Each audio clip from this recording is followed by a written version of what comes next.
High বন্ধুরা, বলো কেমন হচ্ছে আলুর দম? শীতকালে আলুর দম খাবো না মটরশুঁটি দিয়ে, ধনেপাতা দিয়ে? হতে পারে? একদম না। আমরা আজকে খাচ্ছি, দেখো, আলুর দম। ও, কালকেও খেয়েছি আলুর দম। ছেলে বলল না মা ভালো হয়েছে, আবার কালকে রান্না করবো। তাই আজকে আবার করছি। কালকে মটরশুঁটি ধনেপাতা দিইনি, আজকে মটরশুঁটি ধনেপাতা দিয়ে আবার রান্না হচ্ছে আলুর দম। খেয়ে খুব ভালো লেগে গেছিলো কালকে, তাই ছেলে আবদার করলো মা আজকেও খাবো, দিলাম করে।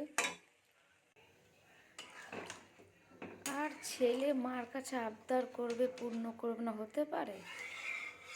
হতেই পারে না। ছেলে বলেছে, খেতে চেয়েছে, মা তো করবেই। দেখো, আমার তো দেখে এখনই লাগছে, মনে হচ্ছে পরোটা বা কচুরি হতো সাথে, ও আরও জমে যেত। আগে আমার টিফিনটা রেডি করে নিচ্ছি, সকালে ডিউটি যেতে হয় তো, আমার টিফিনটা রেডি করে নিচ্ছি।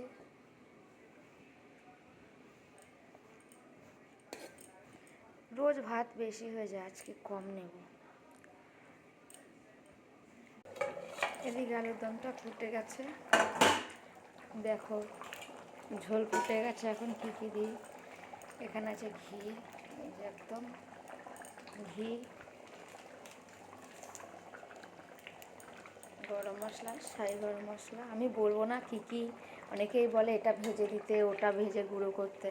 আমি আমার মন মতন রান্না করি, আমার মনে যেটা ভালো লাগে আমি সেটা দিই, সেটা দিয়ে রান্না করি। এই যে ধনেপাতা,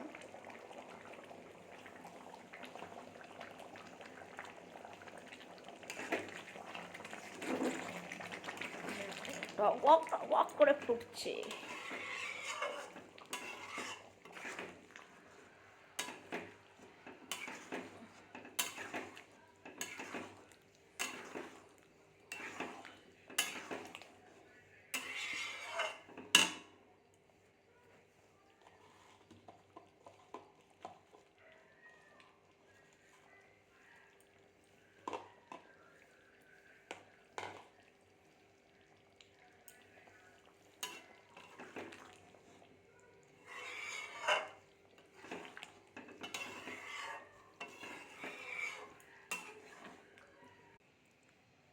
দেখো নামানোর পরে এমন হয়েছে।